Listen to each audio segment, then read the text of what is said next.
사도행전 23장 1절에서 11절까지 말씀, 저와 여러분 한 절씩 교독하시고 마지막 11절은 합독하시겠습니다.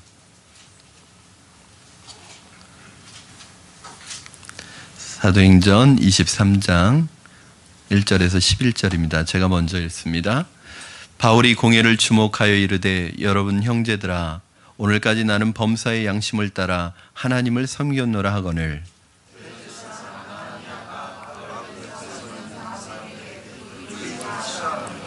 바울이 이르되, 회칠한 담이여, 하나님이 너를 치시리로다. 내가 나를 율법대로 심판한다고 앉아서 율법을 어기고 나를 치라 하느냐 하니,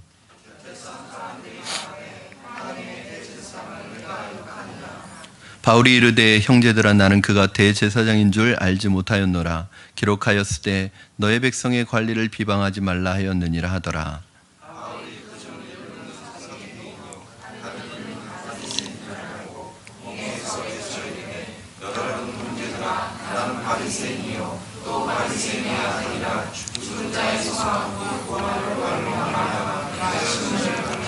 그 말을 한즉 바리새인과 사두개인 사이에 다툼이 생겨 무리가 나누어지니,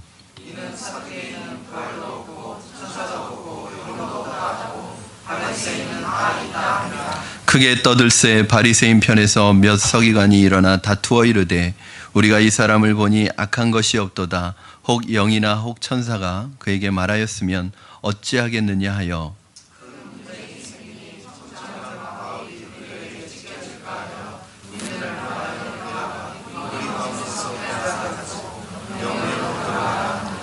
그날 밤에 주께서 바울 곁에 서서 이르시되, 담대하라. 내가 예루살렘에서 나의 일을 증언한 것 같이 로마에서도 증언하여야 하리라 하시니라.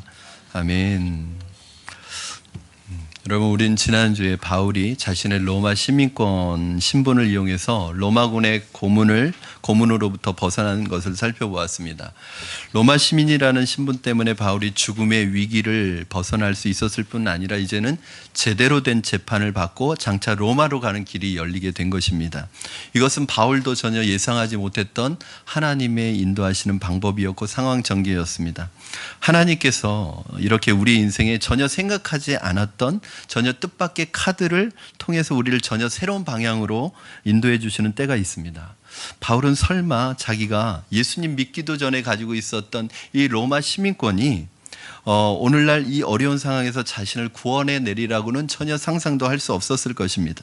여러분, 하나님께서 우리를 더 잘 아십니다. 얼마나 섬세하게 우리를 알고 우리에 대해서 자세히 알고 계시는지 모릅니다. 그래서 여러분의 삶 속에서 별것 아니라고 생각했던 것이, 여러분이 당연하게 여겼던 것이 결정적인 순간에 여러분을 구원하고 또 하나님의 손에 붙들려서 큰 하나님의 일들을 이루어가는 것을 보게 될 것입니다. 그러므로 여러분의 삶에 어떤 것도 불평하지 마시고 감사하게 여기시고 그것 잘 간직하고 계시면 하나님께서 하나님의 때에 여러분이 가지고 있는 그것을 통해서 하나님의 일을 하실 때가 옵니다. 심지어는 여러분이 예수 믿기 전에, 내가 예수님께 헌신되어지기 전에 가지고 있었던 전공, 내가 예수 믿기 전에 배워왔었던 어떤 기술, 예수 믿기 전에 가지고 있었던 어떤 것들을 가지고, 여러분, 이게 예수 믿고 나서는 다 쓸모가 없어졌는 줄 알았는데, 필요 없어진 것이라고 생각했는데, 여러분, 하나님께는 우연이 없고 필요 없는 것이 하나도 없고 하나님의 사람들에게는 의미 없는 것이 하나도 없습니다. 하나님께서 결정적인 순간에 여러분들의 그것을 사용하실 줄로 믿습니다. 그러니까 여러분 잘 간직하고 계십시오. 옛날 어른들 말씀에 어느 구름에 비가 들었는지 모른다는 말씀이 있습니다. 그래서 하나님께서 여러분 각자에게 주신 어떤 것이 있습니다. 여러분 그거 잘 간직하고 계시고 그거 과시하고 잘난 척하지는 마시고 잘 가지고 계시면 하나님께서 어느 순간에 바울의 로마 시민권을 사용하셨듯이 그것을 쓰실 줄로 믿습니다. 이 바울이 로마 시민권자인 것을 알게 된 천부장은 바울을 고문하던 것을 멈추기는 했지만 바울을 여전히 감옥에 감금해 놓았습니다. 그리고 다음날 어떤 일이 일어나냐면 이 천부장이 바울을 사내들인 공의회로 데리고 갑니다. 사실 오늘 본문에서는 그 사내들인 공의회로 데리고 간 이유를 유대인들이 무슨 일로 바울을 이렇게 고소하고 이렇게 죽이려고 하는지 그 진상을 알고 싶어서 사내들인 공의회에 넘긴 것처럼 되어 있지만 사실은 천부장의 속셈은 다른 데 있었습니다. 뭐냐면 천부장은 바울이 골칫거리인 거예요. 왜냐하면 로마 시민이기 때문에 로마 시민권을 가지고 있기 때문에 고문도 못하죠. 어떻게 감금에 묶어놓지도 못하죠. 아무것도 할 수 없는 거예요. 그러니까 차라리 이 바울을 유대인 로마 시민권을 가진 로마 시민이기 이전에 유대인이니까 유대인의 최고 법정인 산헤드린 공의에 넘겨서 거기에서 재판을 받고 거기에서 형을 받으면 자기가 손대지 않고 코를 풀 수 있는 아주 좋은 기회인 거예요. 그리고 로마 시민 산헤드린 법정은 유대인의 최고 사법 기관이기 때문에 거기에선 재판도 가능하지만 어느 정도의 형을 집행할 수 있는 권한도 주어진 기관입니다. 그렇기 때문에 만약에 유대인으로서 바울이 거기에서 재판을 받고 형을 집행을 받으면 자기가 손 안 대고도 처리할 수 있고 또 명분이 생기는 거에 나중에 만약에 그렇게 하지 않으면 유대인 사이에 큰 폭동이 일어나고 이 소요가 줄어들지 않기 때문에 평화를 위해서 나는 이렇게밖에 할 수 없었다라고 말하면 명분이 쓰는 것이기 때문에 아주 천부장은 그러한 속셈을 가지고 산헤드린 법정에 바울을 넘겼습니다. 여러분 잘 알고 계시는 것처럼 산헤드린 법정은 70명의 종교 지도자들로 구성된 법정입니다. 거기에는 제사장과 서기관과 장로들로 구성이 되어 있는데 당시로 말하면 나는 새도 떨어뜨릴 수 있는 실세를 가진 유대인의 최고 법기관이었습니다. 그런데 이 산헤드린 공의에 붙잡혀 와서 재판을 받기 위해서 지금 앞에 나와 있는 바울이 사실은 얼마나 두려운 자리예요. 그런데 두려워하지 않고 너무 담대하게 자신을 증언하고 있습니다. 여러분, 성령 충만한 사람은 담대합니다. 성령 충만한 사람은 두려워하지 않습니다. 오늘 23장 1절 말씀 여러분 한번 같이 읽겠습니다. 시작. 바울이 공회를 주목하여 이르되 여러분 형제들아 오늘까지 나는 범사의 양심을 따라 하나님을 섬겼노라 하거늘. 상대방의 이성이나 감정에 호소하지 않고 나는 범사의 양심에 따라 하나님을 섬겼다. 이 말은 나는 하늘을 우러러 하나님 앞에서 한 점 부끄러움 없이 항상 기도하고 하나님의 인도하심을 받았다. 하나님이 기뻐하시는 것이니까 내가 지금 이 길을 간다. 난 사명을 따라 가는 것이다. 이렇게 말했습니다. 이 말을 듣고 있었던 대제사장 아나니아가 막 격분하기 시작했습니다. 왜냐하면 바울이 지금 죄수로 법정에 끌려와 있는데 자기는 하나님의 뜻에 의해서 하나님의 명령을 받고 하나님이 인도하심을 따라 이렇게 지금 하고 있다라고 말한다면 그 사람을 지금 재판하려고 모여있는 모든 사람들은 뭐가 되는 거예요? 하나님의 뜻을 거스르고 있는 사람이 되는 거예요. 여러분, 아나니아가 너무 화가 났습니다. 그래서 뭐라고 그래요? 뭐라고 그러죠? 입을 치라 이렇게 얘기합니다. 바울의 입을 치라고 얘기합니다. 보통 사람은 아니에요. 지금 아무리 그 성질이 있어도 그렇지 지금 법정인데 판사가 재판관이 지금 재판을 하고 있다가 피고인에게 저 입을 쳐라 이렇게 얘기하는 거예요. 아니 판사가 지금 재판을 하고 있다가 폭력을 쓰라고 얘기하고 있는 거예요. 이 아나니아는 굉장히 로마 역사에 보면은 굉장히 포악하기로 소문난 그런 대제사장이었고 로마 정부에 빌붙어서 아부해가지고 그 자리를 유지하고 있는 사람이었기 때문에 굉장히 현실적으로 정치적이고 아주 포악한 사람으로 유명했던 사람입니다. 그런데 여러분 바울도 보통 사람은 아니거든요. 바울이 뭐라 그러는지 보세요. 자, 3절 말씀 같이 읽겠습니다. 시작. 바울이 이르되 회칠한 담이여 하나님이 너를 치시리로다. 내가 나를 율법대로 심판한다고 앉아서 율법을 어기고 나를 치라 하느냐 하니. 그럼 이게 무슨 말이에요? 나를 치라고? 하나님이 너를 치실 거야. 이 말입니다. 여러분 여기에서 회칠한 담은 무슨 뜻이냐면 거의 무너져가는 담인데 페인트를 아주 깔끔하게 칠해놔서 사람들을 눈속임하고 있는 담이에요. 즉 네가 회칠한 담이다. 이건 무슨 뜻이냐면 영적 지도자로서 철저히 무너지고 붕괴되기 직전에 있는 사람인데 겉으로 거룩하게 포장해놔가지고 사람들 눈속임하면서 영적 지도자라고 대우받고 있는 사람이라는 거예요. 다른 말로 하면 영적인 위선자다 너는. 그렇게 말하고 있는 것입니다. 여러분 사실 이 바울의 말이 굉장히 무서운 말입니다. 하나님이 너를 치시리로다. 실제로 AD 66년에 유대인들이 로마 정부에 대해서 반란을 일으켰는데 그때 그 반란을 일으켰을 때 로마 정부가 와서 가장 먼저 죽인 사람이 누구냐면 이 아나니아예요. 하나님의 이 바울의 말처럼 하나님의 심판을 아나니아가 받게 됩니다. 정말 하나님의 심판을 받고 죽는 그런 처량한 신세가 되는데 지금은 모르죠. 어쨌든 아나니아가 바울의 입을 치라고 명령했습니다. 그것은 무슨 마음이 있었기 때문에 그러냐, 왜 갑자기 이렇게 화가 났냐면 자신의 권위에 대해서 도전을 받는다고 생각한 거예요. 여러분, 성전에서는 하나님의 권위를 가지고 말할 수 있는 사람이 나뿐이다. 내 대제사장 나뿐이다. 그런데 왜 네가 그런 말을 하느냐. 당시의 종교 지도자들, 대제사장, 서기관, 장로들이 그랬습니다. 자신들만이 유일하게 정통성을 가지고 있다고 생각했습니다. 그러니까 예수님과 바울이 나타나서 등장하니까 어쩔 줄 몰라 하는 거예요. 예루살렘은 그야말로 자기들의 텃밭이고 자기들의 판인데 이 굴러온 돌들이 박힌 돌을 자꾸 밀어내려고 하니까 위기를 느낀 거예요. 문제는 예수님이나 바울의 영성이 워낙 탁월했기 때문에 그 종교 지도자들을 압도했습니다. 이 서기관이나 바리새인들이 설교하고 말씀을 전하면 사람들이 다 졸아요. 다 계시권에 빠집니다. 그런데 예수님이 말씀을 전하고 바울이 말씀을 전하면 사람들이 눈이 초롱초롱한 거예요. 그리고 막 기적이 일어나는 거예요. 말씀의 능력이 나타나는 거예요. 사람들이 바울과 예수님을 따르는 거예요. 그러니까 자기 자리의 기득권에 대한 위기를 느낀 거예요. 여러분, 왜 대제사장과 서기관과 바리새인들이 그렇게 예수님을 싫어하고 바울을 싫어했는지 아세요? 자기 자리의 위기를 느낀 거예요. 여러분, 종교 지도자들이었지만 옳고 그런 것, 정의가 중요한 게 아니라 자기 자리가 중요했던 사람들입니다. 그런데 아나니아와 같은 종교 지도자들이 간과하고 있는 것이 있는데, 영적 리더십의 정통성은 하나님이 주시는 것이지 사람이 주는 것이 아닙니다. 정통성이란 무엇입니까? 오늘 성경의 역사를 보면 스스로 정통성이 있다고 인정하는 제도권 안에 있는 종교 지도자들이 하나님의 음성을 제대로 듣지 못하고 부패하기 시작하면 하나님께서 제도권 안에 있는 지도자들을 사용하시지 않고 제도권 밖에 있는 야인들을 하나님께서 들어서 그 시대를 이끌어가는 실질적인 영성을 소유한 사람들을 사용하십니다. 여러분, 엘리 시대에 엘리는 제사장이었고 또 사사이기도 했습니다. 왕이 없던 시대이기 때문에 엘리는 그 나라의 가장 탑 리더십이었습니다. 그런데 이 엘리가 하나님의 말씀을 듣지 못하고는 영적으로 어두워지고 그 두 아들, 대를 이어서 제사장이 될 두 아들은 누구보다도 범죄한 아들들이 되고 하니까 하나님의 말씀이 엘리에게 전해져야 되고 엘리에게 임해야 되는데 엘리에게 임하지 않고 누구에게 임하죠?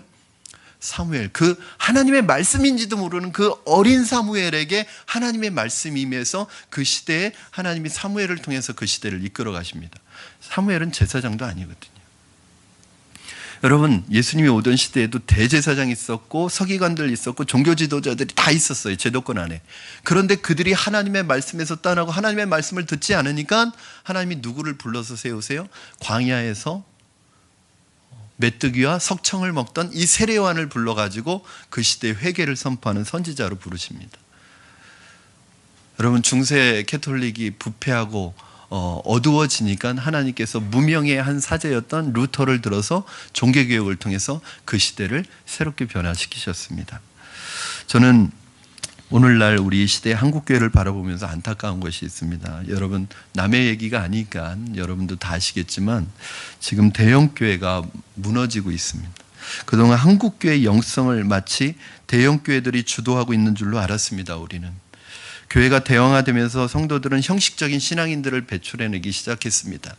누구 눈치 보지도 않고 그냥 교회 가서 예배 잠깐 드리고 오는 것으로 모든 그리스도인의 삶을 다 살았다고 할 정도로, 그리고 그런 삶을 원해서 또 대형교회 가서 아무도 의식하지 않고 묻혀서 그냥 묻혀가는 신앙생활을 하는 분들을 많은 부분에 있어서 대형교회에서 양성해 왔습니다. 물론 대형교회에 계신 분들이 다 그런 것은 아닙니다. 헌신하는 분들의 헌신이 있었기 때문에 교회가 그렇게 자랐겠죠. 근데 대형교회들의 실수는 교회가 어느 정도 사이즈가 됐을 때 분리하고 세포 분열을 했어야 되는데 자기 몸집 불리기 시작하는 거예요. 돈이 따라옵니다. 권력이 따라옵니다. 명예가 따라옵니다. 이것이 사실은 교회는 이 물질주의와 만모니즘과 끝까지 싸워야 하는 곳인데, 이것이 오히려 교회에 들어와서 교회를 그 어느 것보다도 부패한 집단으로 만들기 시작했습니다. 여러분, 저는 제 몸 불리기에 혈안이 되어 있었지 예수님의 지상명령인 교회의 세포 분열을 하지 않은 교회가 많았다는 거예요. 저는 이제 주님께서 대형교회를 중심으로 주도하던 그 영성이 아니라 이제는 중소형 교회, 건강한 중소형 교회를 통해서 새로운 하나님의 나라를 영성으로 이끌어 가실 것이라는 믿음이 있습니다. 어느 집사님이 저한테 와서 그런 얘기를 하세요. 목사님, 한국 교회에 소망이 있습니까? 왜요, 집사님? 왜 소망이 없다고 생각하세요? 이렇게 대형 교회들이 다 무너지고 있는데 한국 교회에 소망 없는 거 아닙니까? 집사님, 왜 대형 교회만 보십니까? 몇몇 대형 교회가 무너진다고 한국 교회 무너지지 않습니다. 제가 알고 있기로는 지금 한국에 작고 건강한 중소형 교회들이 많이 일어나고 있습니다. 이런 대형 교회들의 몰락을 보면서 정말 건강하게 목회하는 목회자들과 교회들이 지금 막 곳곳에 세워지고 있습니다. 마치 바알에게 무릎 꿇지 않은 7,000명의 사람을 하나님께서 남겨두시고 하나님의 사람 다니엘과 사드락과 메삭과 아벳느고와 같은 요셉과 같은 하나님의 경건한 자녀들을 지금 양육하고 길러내시고 계시고, 지금 우리가 보기에는 몰락하고 있는 것 같지만 사실은 하나님께서 지금 일하고 계십니다. 저는 사랑하는 여러분, 우리 푸른나무 교회가 이 시대에 세워진 분명한 이유가 있다고 생각합니다.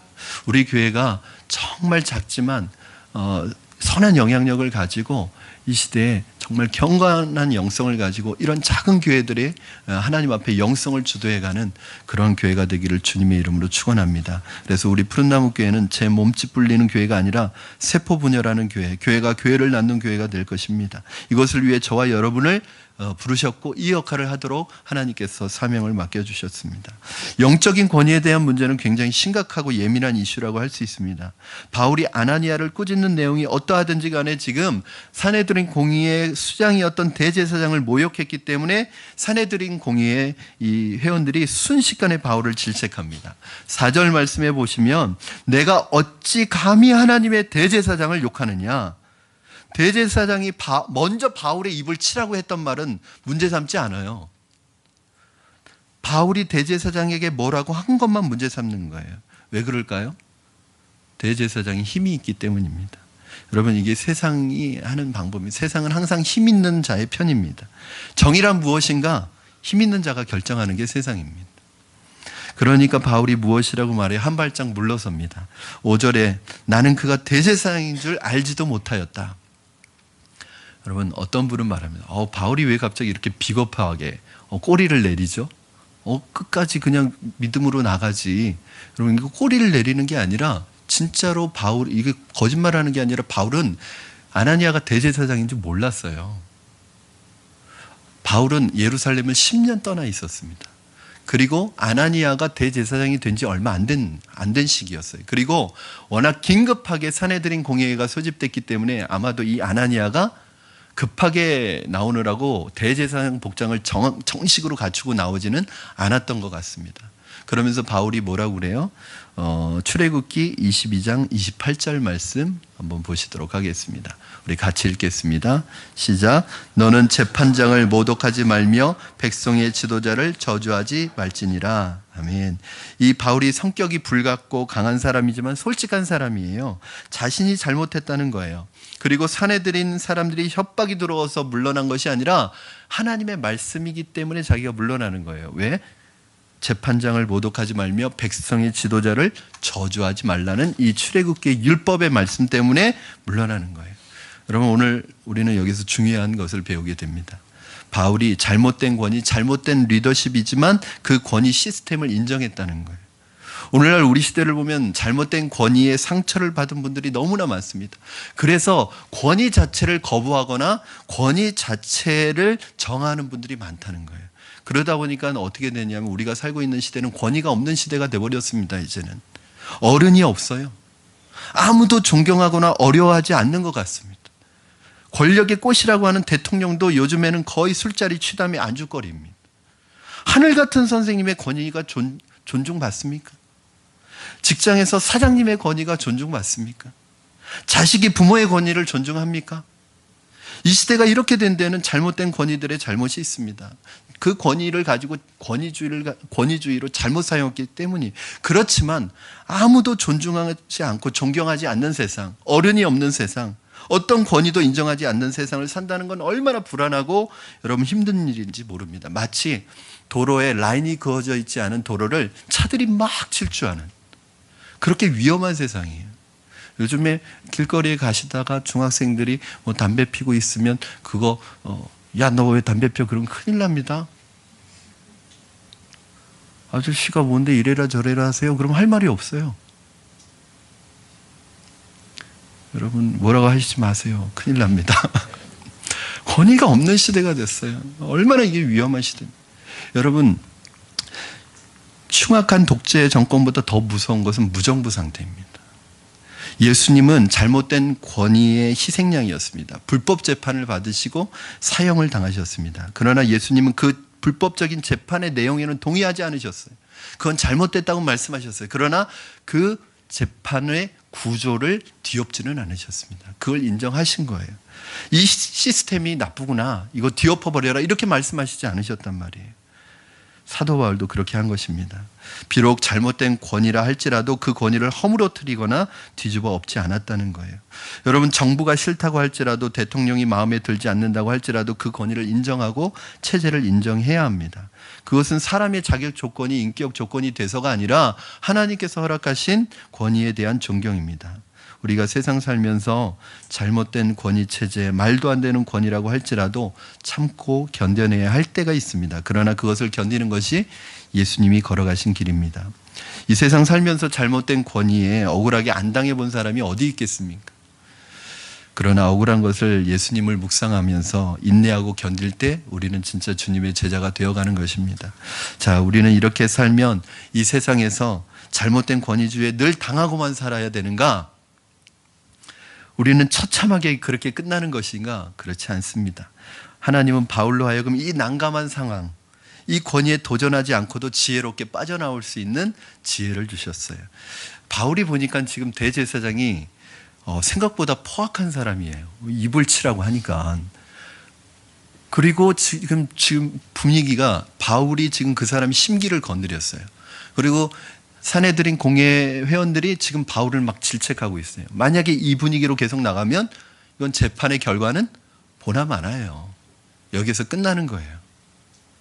근데 바울의 마음속에는 여기서 끝나면 안 된다고 생각했어요. 왜? 바울은 어디 가야 돼요? 로마로 가야 하니까. 하나님이 나보고 로마로 가서 복음을 전하라고 했는데 여기에서 만약에 재판을 받고 내 인생이 끝난다면 이거는 하나님의 뜻이 아니라고 생각한 거예요. 왜? 바울은 죽을 각오하고 들어왔어요. 죽음이 무서워서 그런 게 아니에요. 바울이 하나님 앞에 지혜를 구하는 기도를 했습니다. 그때 하나님께서 지혜를 주십니다. 하나님께서 기가 막힌 지혜를 주세요. 바울의 눈에 들어온 것이 있었습니다.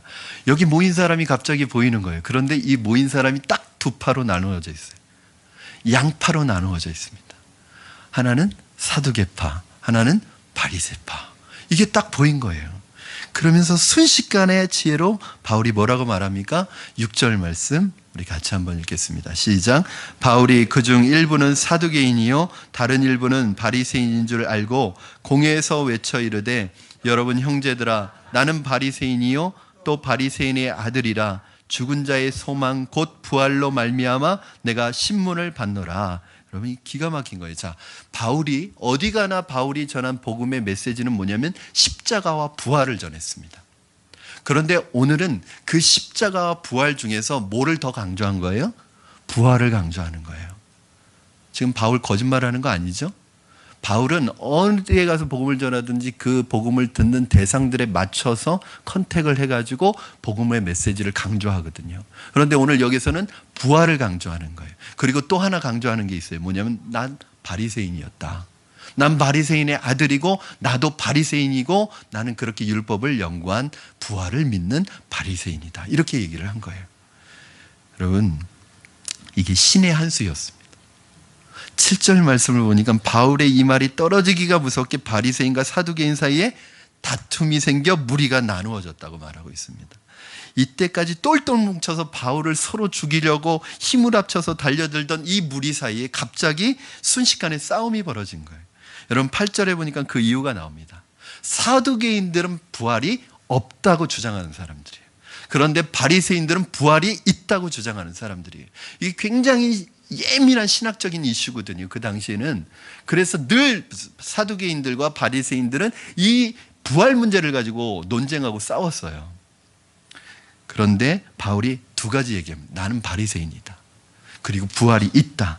얘기하니까 난리가 났습니다. 9절에 보니까 바리새인들이 순식간에 바울을 지지하는 거예요. 우리가 이 사람을 보니 악한 것이 하나도 없다. 악한 게 뭐가 없어요? 방금 전까지 죽이려고 그렇게 혈안이 되어 있었는데 갑자기 입장을 바꾸더니 바울을 지지하는 쪽으로 바뀐 거예요. 여러분, 이게 세상입니다. 세상은 무슨 말을 하느냐가 중요한 게 아니라 누구 편이냐가 중요한 거예요. 여러분, 이 정치인들 중에 처음에는 크리스찬 정치인들 중에 내가 이 정치판을 바꿔버리라, 개혁을 시도하리라 그러고 들어갔다가 나중엔 다 물들어서 나중에는 그 자기가 속한 정당의 앵무새처럼 그 입장을 대변하는 사람이 되는 이유는 뭔지 아세요? 점점 그 정치에 있다 보니까 적응해 가는 거예요. 여기에서는 옳은 말을 하는 게 중요한 게 아니라 줄을 잘 타야 중요하구나. 안 잘리는 게 중요해. 스스로 살아남는 방법을 배우는 거예요. 여러분, 바리새인들은 바울이 자신들과 같은 바리새파라는 것을 알고 나서 순식간에 바울을 두둔하고 나섰습니다. 사두개인들 입장에서는 너무나 배신감을 느끼는 거예요. 방금 전까지 같이 죽이자고 해놓고 갑자기 바울이 악이 없다는 거예요. 아무 죄가 없다는 거예요. 두 파 사이에 싸움이 붙기 시작했습니다. 여러분, 하나님께서 바울을 살려내시는 이 절묘한 방법을 보세요. 우리가 잘못한 권위주의적 구조 아래 있을지라도 체제에 도전해서 혁명을 일으켜서 문제를 해결하는 것이 아닙니다.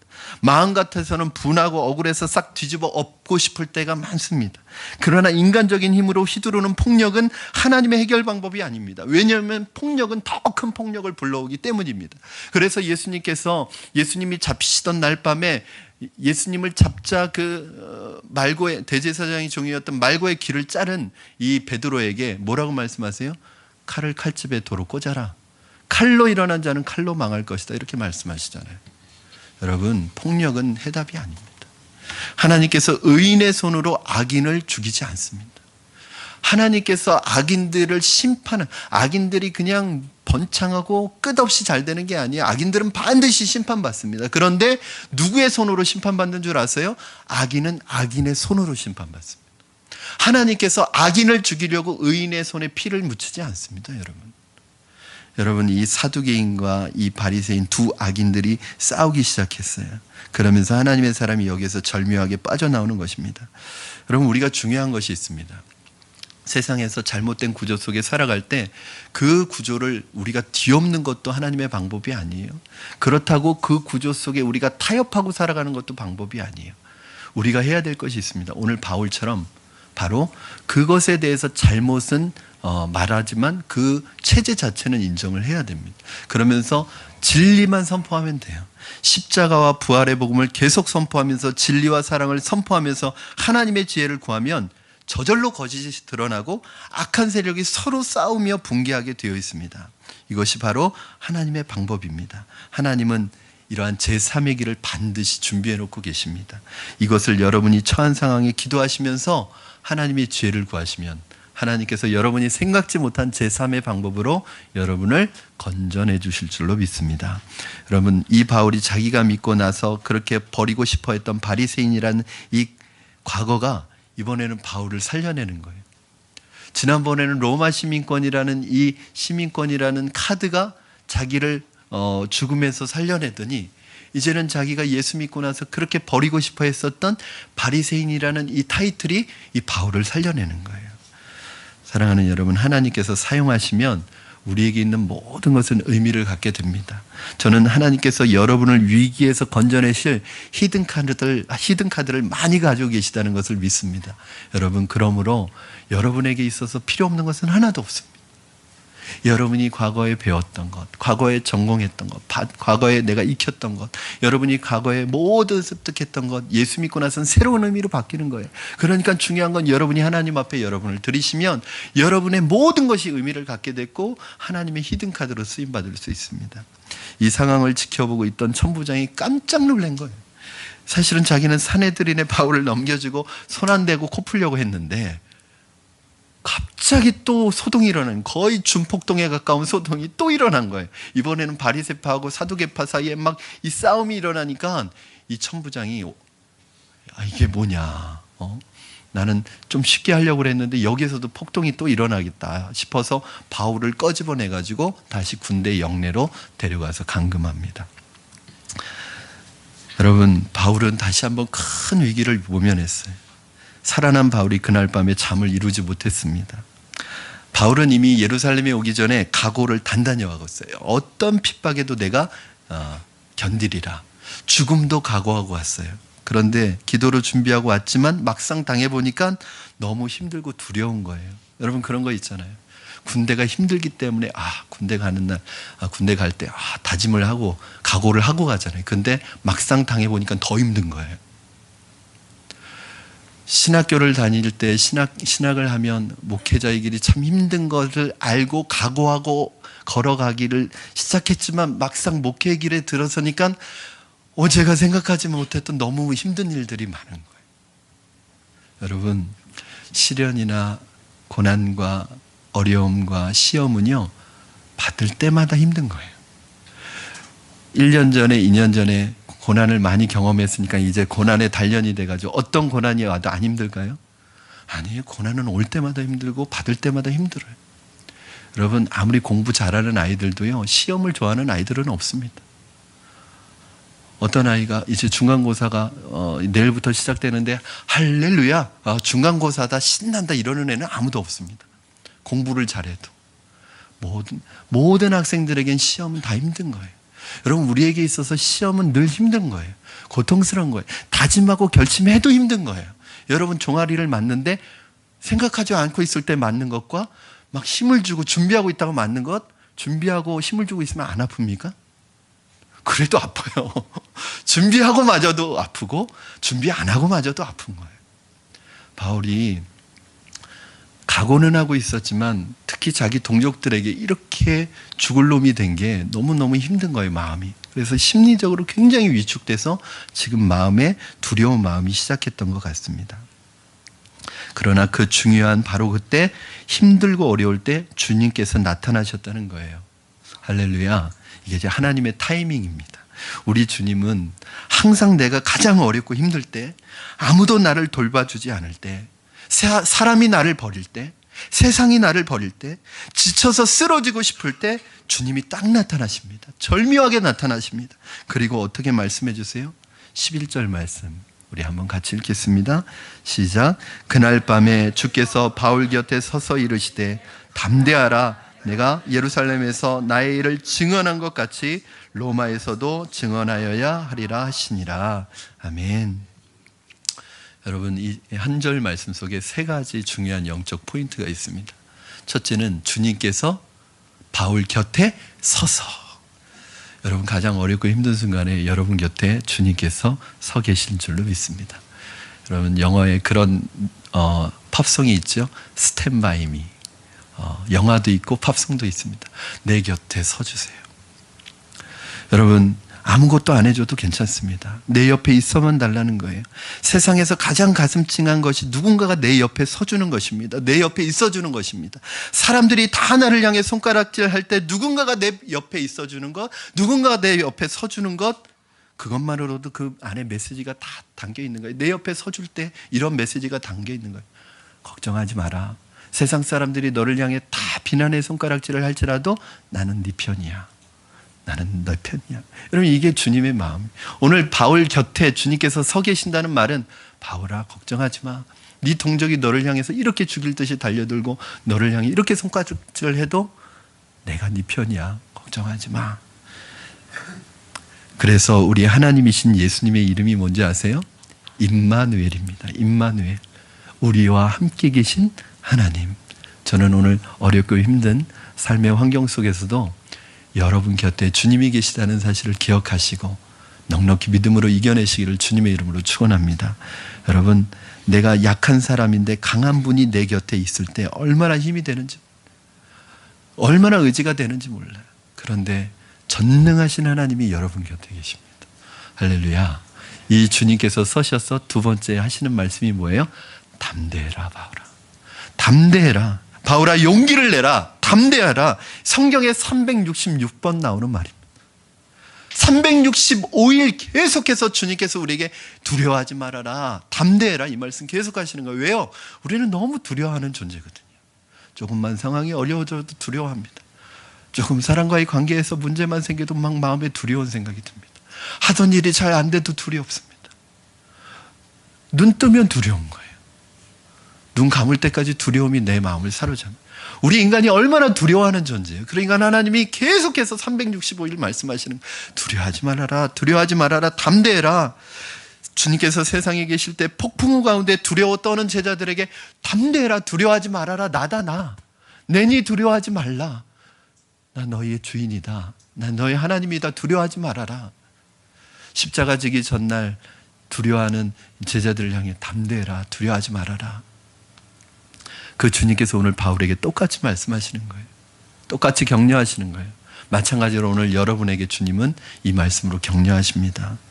하나님이 일을 하다가 혹시 지쳐서 힘들어하고 있는 우리들에게 담대하라고 말씀하십니다. 여호수아 1장 8절에서 9절 말씀해 보면은 강하고 담대하라. 네가 어딜 가든지 너의 하나님 나 여호와가 너와 함께 할 것이다. 여러분 얼마나 대단한 말씀입니까? 내가 너를 지명하여 불렀나니 너는 내 것이라. 사랑하는 여러분, 여러분 주저앉아서 어둠에 사라질 존재가 아닙니다. 여러분들은 일어나서 하나님 나라의 부흥의 놀라운 축복의 도구로 쓰임받을 분들이십니다. 힘들다고 연약하다고 지금 그 자리에 앉아 계시지 말고 주저앉아 있지 말고 낙심하지 마시고 다시 한번 일어나시길 바랍니다. 하나님께서 여러분의 손을 붙들고 여러분에게 새 힘을 주실 줄로 믿습니다. 세 번째는 주님께서 비전을 주십니다. 너는 예루살렘에서 나를 증언하였던 것 같이 로마에서도 증언할 것이다. 여러분 주님께서 지금 바울에게 나타나셔서 바울아 힘들지? 너 많이 힘들구나. 좀 쉬어라. 그렇게 말씀하시지 않고 너는 예루살렘에서 나를 증언했던 것 같이 로마에서도 증언할 것이다. 여러분 예루살렘 탈출법을 가르쳐 주시지 않고 미래를 보여주십니다. 현실을 벗어나는 법을 가르쳐 주시는 것이 아니라 비전을 주십니다. 왜냐하면 이 비전과 미래가 현실의 답이기 때문에 그렇습니다. 네가 로마로 갈 것이다. 이 말은 무슨 말이죠? 지금 내가 예루살렘에서 겪고 있는 이 위기를 네가 뚫고 나갈 것이다. 그 말이 다 들어있는 거예요. 이 안에. 여러분 주님께서 우리에게 미래의 비전을 보여주신다는 것은 현재의 어려움 당연히 뚫고 나갈 거라는 거예요. 현실의 그 어려움을 위로해 주시는 게 아니라 미래를 자꾸 보여주시는 거예요. 너 이렇게 될 거야. 그러면 여러분 우리의 미래가 그렇게 간다면 현실은 당연히 이기고 가는 거죠. 여러분 자꾸 사탄의 보이스피싱에 속지 마시기 바랍니다. 보이스피싱에 잘 속는 분들이 또 사탄의 보이스피싱에 잘 속어요.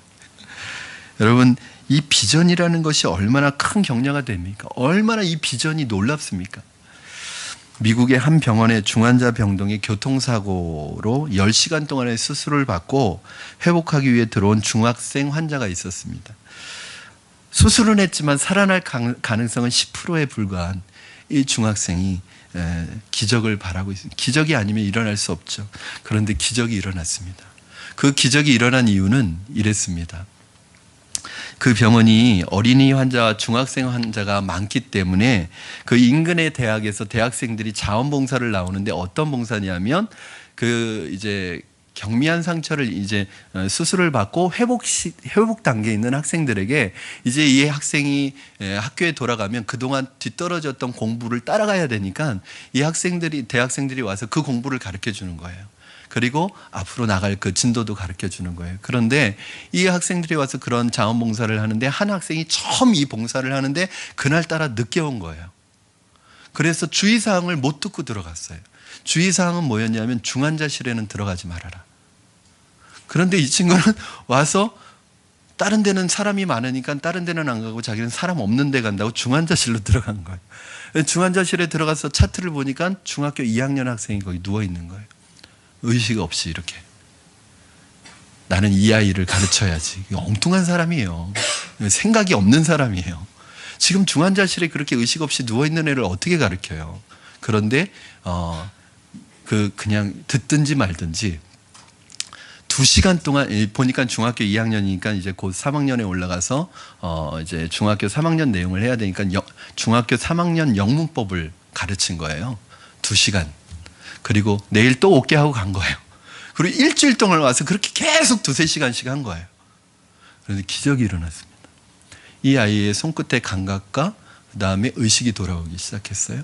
그리고 2주가 지났는데 상반신이 일으켜지고, 그리고 한 달이 지났을 땐 걷게 됐어요. 이게 의사들이 이해를 할 수 없는 거예요. 이게 도대체, 의사들도 가망이 없다고 했는데 도대체 이 아이가 어떻게 이걸 일어났는지. 만약에 의사들이 추측하건대 만약에 이 아이 안에 살아야겠다는 강한 어떤 의지가 있다면 가능성도 있는데, 누가 이 아이에게 그런 의지를 심어줬느냐는 거예요. 근데 나중에 이 아이가 깨어나서 얘기를 해주는데 그런 얘기를 하는 거예요. 자기가 무의식 속에 이렇게 누워 있는데 어디에서 그런 소리가 들리더라는 거예요. 나는 아무 대학의 대학생인데 이제 내가 3주 후면 학교 돌아가서 중상 공부해야 되니까 영문법을 가르치러 왔다는 거예요. 그래서 그러면서 영문법 강의를 들은 거에 누워서, 그러니까 이 중학생 학생은 어떤 생각을 했냐면, 병원에서 3주 후면 내가 나갈 거라고 판단을 내리고, 이 선생님을 보내셨구나. 그러면 3주에 나는 회복되겠구나 하는 자신감을 갖게 된 거예요. 그리고 열심히 그 강의를 들었대요. 그런데 그게 기적을 일으킨 것입니다. 여러분, 비전의 힘이 놀랍지 않습니까? 그냥 무의식 속에 널브러져 있는 이 학생에게 3주 후면 네가 나갈 것이라는, 네가 죽지 않고 살아날 것이라는 이 엉뚱한, 어떤 인간이 아무 생각 없이 준 비전도 이렇게 파워풀한데, 하나님께서 여러분 각자에게 주시는 그 비전은 얼마나 더 파워풀하겠어요? 여러분, 너는 예루살렘에 주저앉아 있지 않고 로마로 가게 될 것이다. 지금 너의 어려움 속에서 사탄이 하는 말을 믿지 마라. 너를 절망하게 만들고 낙심하게 만드는 그 말을 믿지 마라. 너는 그 정도의 사람이 아니다. 내가 너를 일으킬 것이다. 너를 로마에 보낼 것이다. 사랑하는 여러분, 어려운 순간 주님께서 여러분 곁에 오셔서 손을 잡아주시면서 말씀해 주십니다. 두려워하지 말아라. 용기를 내라. 너는 죽지 않는다. 너는 내가 사용할 것이다. 비전을 주시는 거예요. 여러분, 오늘 여러분에게 이 음성이 들려지기를 바랍니다. 여러분이 주님의 일을 하다가 힘들고 어려워서 지쳐있는 분 계시다면 다시 한번 용기를 내시기 바랍니다. 주저앉아 있는 그 자리에서 일어나시기 바랍니다. 우리는 결코 죽지 않습니다. 현실이 아무리 어렵고 힘들더라도 우리는 축복의 로마로 갈 것입니다. 저와 여러분에게 그러한 하나님의 음성이 들려지기를 주님의 이름으로 축원합니다. 오늘 그 음성이 여러분에게 들려질 줄로 믿습니다. 이 시간에 우리 함께 하나님 찬양했으면 좋겠습니다. 여러분, 임마누엘, 하나님께서 우리와 함께 하십니다. 여러분, 아무리 힘들고 어려워도요, 여러분 그 환경에, 상황에 함몰되지 마시고 그 환경과 상황을 능히 이기시는 그 주님이 여러분 곁에 서셔서 지금도 담대하라고 말씀하고 계시고 손을 잡아주고 계십니다. 여러분, 혹시 어렵고 힘든 상황 속에서 주저앉아 있고 낙심 가운데 있고 실망 가운데 있는 분 계시다면 오늘 주님 이 말씀을 들으시고 사탄의 음성에 대해서 귀 막으시고 사탄의 보이스피싱에 대해서 너는 안 돼, 너는 쓸모없어, 너는 아무것도 할 수 없어, 하나님이 너를 사용하시지 않을 거야, 너는 이대로 끝날 거야, 그런 사탄의 보이스피싱에 속지 마시고 너는 내 것이다, 내가 너를 붙잡아 주리라, 너를 강하게 하리라, 내가 어디로 가든지 너와 함께 하리라. 이 하나님의 음성을 들으시고 두려움을 떨쳐버리시고 다시 한번 하나님의 은혜 다시 한번 회복하는 여러분 되기를 주님의 이름으로 축원합니다. 우리 이 시간에 이 찬양 하나님 앞에 드리겠습니다. 아무것도 두려워 말라. 아멘. 아무것도 두려워 말라. 아무것도 두려워 말라. 주 나의 하나님이 지켜주시네. 놀라지 마라, 겁내지 마라. 주님 나를 지켜주시. 우리 한 번 더 고백합니다. 아무것도 두려워 말라. 아무것도 두려워 말라. 주 나의 하나님이 지켜주시네. 놀라지 마라, 겁내지 마라. 아멘. 주님 나를 지켜주시. 내 맘이 힘에 겨워 지칠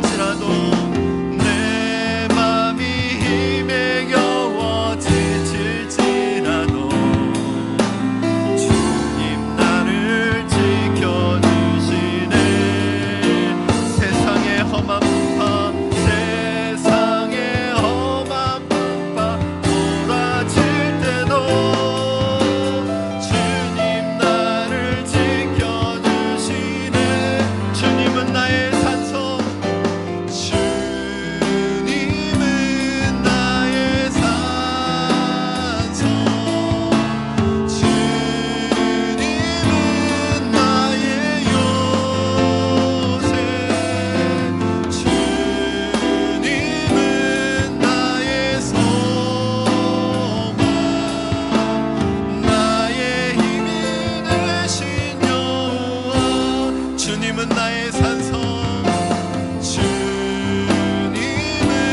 나의 산성,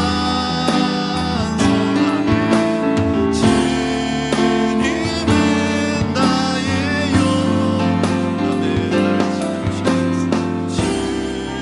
주님은 나의 소망, 나의 힘이 되신 여호와.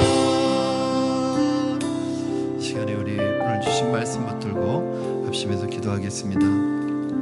사랑하는 여러분, 혹시 주님의 일을 하다가 어렵고 힘든 상황에 부딪혀 낙심 가운데 주저앉아 있는 분은 계시지 않습니까? 혹시 내 자신의 정체성과 내 자존감 잃어버리고 나는 쓸모없는 사람이야, 남은 아무것도 할 수 없어, 나는 필요 없는 존재야, 혹시 이런 마음의 짐을 가지고 있는 분 계십니까? 오늘 어떤 상황과 환경 때문에, 사람 때문에 혹시 두려움으로 가득 찬 분들 계십니까? 염려와 근심과 걱정으로 마음의 평안을 잃어버린 분들 계십니까? 오늘 여러분 곁에 서셔서 주님이 여러분에게 격려하고 계십니다. 일어나라, 다시 한번 회복해라.